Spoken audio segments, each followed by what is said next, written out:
Déchiffrage de l'actualité économique du jour, bien sûr, avec Gustave Sanden de Colbert. Bonjour Gustave, bonjour Mathias Bacchino de Trade Republic. Bonjour. Ouais, je saisis ma tablette. L'actualité de la semaine dernière, et puis qui va continuer un petit peu à nous mobiliser quand même cette semaine, parce qu'on a un gros chapitre tech du côté des États-Unis, mais c'est les trimestriels d'entreprises. Et force est de constater que les entreprises, elles tiennent le coup. Ces trimestriels sont quand même vraiment de qualité. Alors, à part quelques petits secteurs clés où la publication des résultats a plutôt été l'objet de prise de profit, on va dire, des secteurs qui avaient bien marché, mais au-delà de ça, la bulle, comme on dit, la bulle, elle a du souffle, parce qu'elle est alimentée par des fondamentaux, Gustave. Ouais, exactement, j'aime bien cette expression. Ça fait quelques semaines qu'on commente assez largement une bulle IA, comme une existence. Et pourtant, une bulle, c'est quand même censé être artificiellement gonflé. Or là, ce qu'on voit trimestre après trimestre, année après année, c'est des résultats de cette bulle IA qui sont bons et qui sont même meilleurs qu'attendus en moyenne. C'est-à-dire que ça dégage des profits, ça dégage du cash, ça dégage énormément de capex.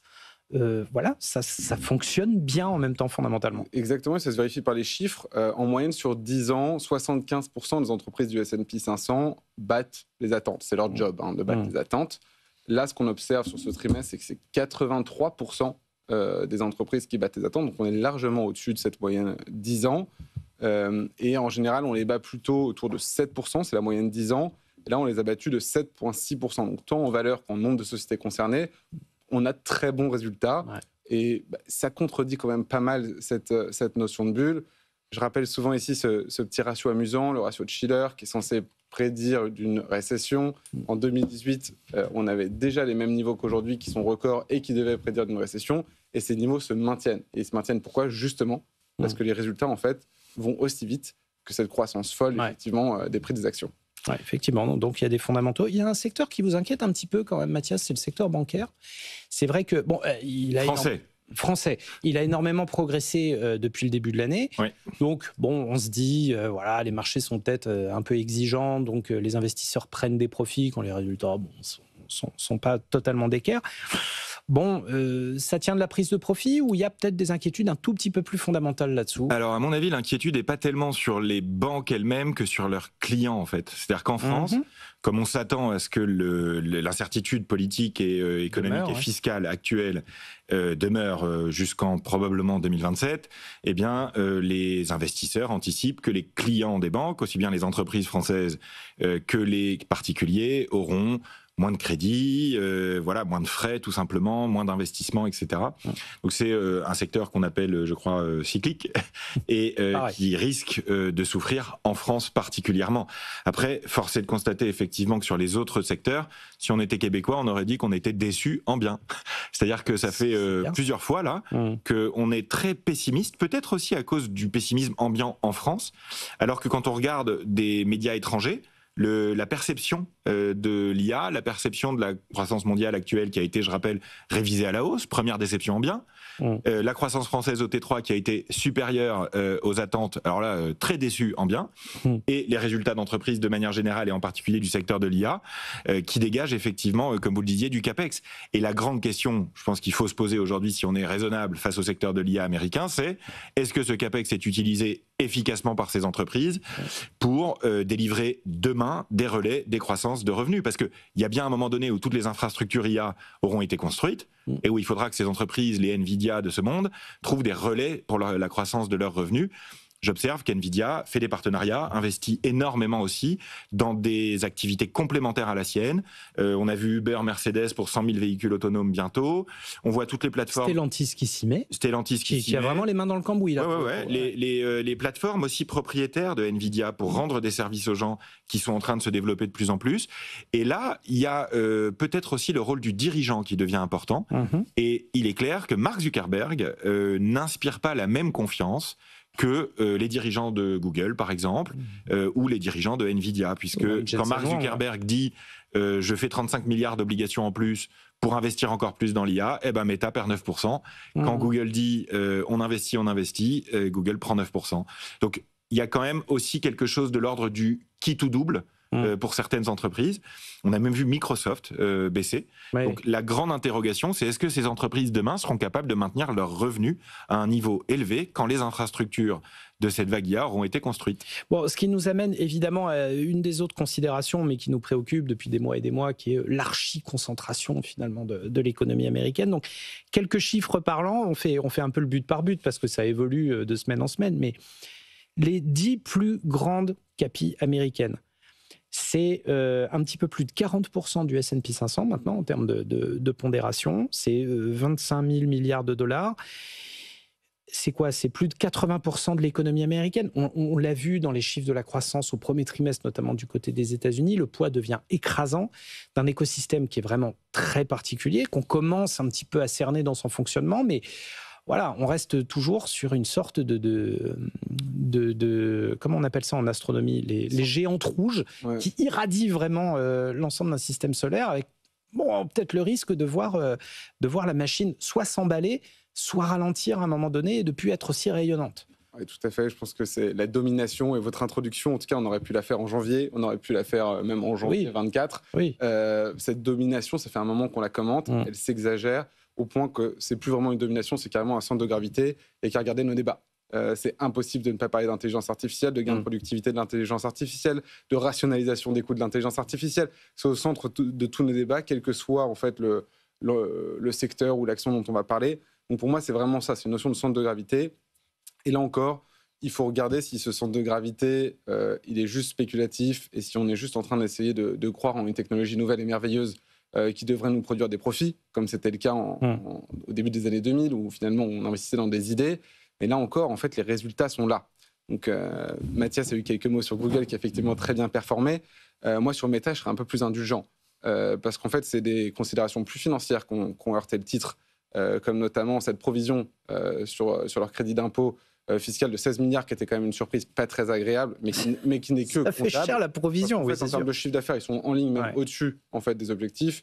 En termes de résultats nets, ils sont à moins 63%. Et si on regarde dans le détail de justement les gains de productivité associés à l'IA, on voit qu'en fait, ils ont fait plus 14% d'impression sur leur publicité sur la période. Et ils attribuent beaucoup cette croissance-là justement à la meilleure utilisation de la technologie pour mieux orienter leurs consommateurs sur l'IA. Donc on voit qu'effectivement, aussi bien dans le micro, c'est-à-dire les impressions liées aux publicités, que sur le macro, puisque finalement les chiffres d'affaires sont au-delà des attentes, malgré cette hyper concentration, domination, voire centre de gravité, on a des entreprises qui fonctionnent encore très bien et qui, pour conclure, sont quand même nettement moins valorisées que leurs pairs en 2000. À nouveau, c'est la comparaison qu'on aime bien faire. On était autour des 67 fois sur le top 10 en 2000.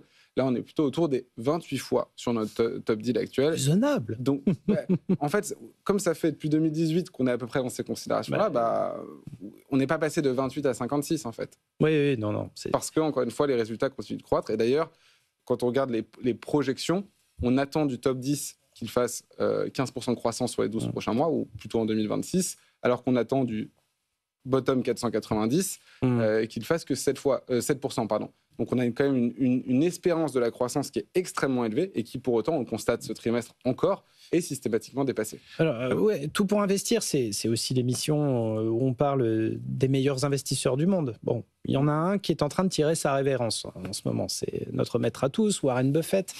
Évidemment, avec les annonces de Berkshire Hathaway sur le bilan annuel de la société d'investissement. Accumulation de cash. Alors ça, on le dit depuis des années, qu'il accumule du cash. À chaque fois, oh là là, il anticipe une tempête. Non. Accumulation de cash parce que on en arrive finalement aux limites de ce qu'on appelait cette espèce de capitalisme sans projet. C'est-à-dire, j'ai rien à faire, j'ai aucune opération de croissance externe sur le feu, je vais racheter mes actions. Lui, il dit non. Les actions, elles sont trop chères en ce moment, elles sont trop valorisées. L'actionnaire ferait une mauvaise affaire. Et parallèlement, j'accumule du cash en attendant des opérations intéressantes. Est-ce qu'il y a de la prudence là-dedans ou est-ce qu'il y a une saine gestion qui est conforme aux perspectives de valorisation du moment du marché américain finalement? Tout dépend de savoir si cette nouvelle vague d'innovation, de progrès technologique à laquelle on fait face actuellement est en train de changer en partie le modèle économique mondial ou non. Parce que soit on est dans un new normal, donc une nouvelle normalité, et auquel cas, et je n'en reviens pas de dire ça, peut-être que Warren Buffett est dépassé, ou alors il va y avoir un crack de 20 à 30% l'an prochain, auquel cas il aura eu raison, il pourra effectivement racheter. Et là, moi je regarde la liquidité. Et la liquidité, elle n'a pas l'air de se tarir. Non, et la Fed a annoncé d'ailleurs qu'elle allait soutenir la liquidité autant que de besoin. Donc, il n'est pas exclu que l'an prochain, on n'assiste pas à un crack, mais bien à une poursuite de cette hausse. Et pour revenir sur la concentration, là, je ferai la différence pour les investisseurs qui nous écoutent entre les grandes entreprises et les petites entreprises. Des grandes entreprises, on en voit de plus en plus qui deviennent un peu des valeurs tech. Je pense à Essilor, je pense à L'Oréal qui a fait un pas dans la direction. Et donc, peut-être que pour les grandes entreprises, l'enjeu, c'est d'attraper le train de ces géants précurseurs qui ont été très performants depuis 2 ans.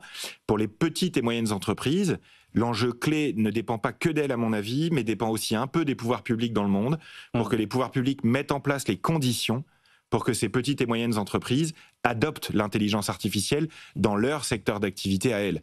Et donc, là, il est très probable qu'on assiste à une différenciation aussi des pays en fonction de leur capacité à avoir une stratégie économique pour leur tissu de petites et moyennes entreprises. Et force est de constater que la France, là-dessus, n'est pas en retard, elle recule. Donc c'est un problème évidemment considérable. Gustave, pour revenir sur Warren Buffett, oui, être à la bourre, être à la traîne, et pas, ça lui a souvent été reproché, sur Apple, sur tout un tas de trucs. Il a aussi été très en avance sur BYD, le constructeur chinois, par exemple. Est-ce que finalement, il n'y a pas un signe, il n'y va pas du tout à fond pour le moment sur tout ce qui est intelligence artificielle.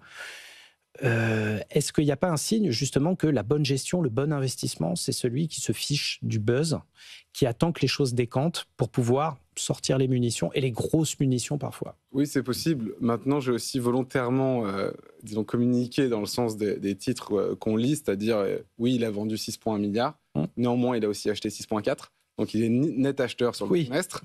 Et oui, il a 380 milliards de cash, mais il a 70% d'equity. Si vous étiez mon client, Antoine, 70% d'equity, c'est beaucoup. C'est déjà qu'on ne peut pas dire qu'on est en défiance. On a une défiance extrême. Il faut les lire. Faut bien les décrypter, ces chiffres. Donc effectivement, si on renverse un petit peu la lecture du sujet, on voit que c'est pas si pessimiste que ça. Et surtout, si on va, disons, à la racine de ce qu'est Berkshire Hathaway et l'ADN Warren Buffett, c'est America First, en fait.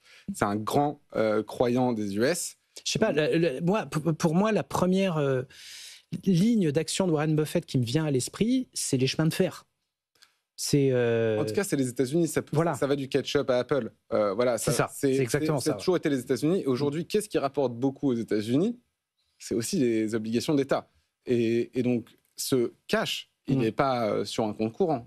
Et une obligation d'État américaine qui rapporte beaucoup. Et donc, son narratif de toujours, c'est-à-dire croire dans les États-Unis, la capacité des États-Unis à toujours se réinventer et à surperformer le reste du monde, pour moi, est toujours valable. Donc, je trouve que ces chiffres sont un petit peu en trompe-l'œil. Je me suis permis volontairement de le présenter comme ça, mais en tout cas, c'est ma lecture. 70% d'equity pour un investisseur conservateur, c'est pas mal. C'est pas de la fortune improductive, comme on dit.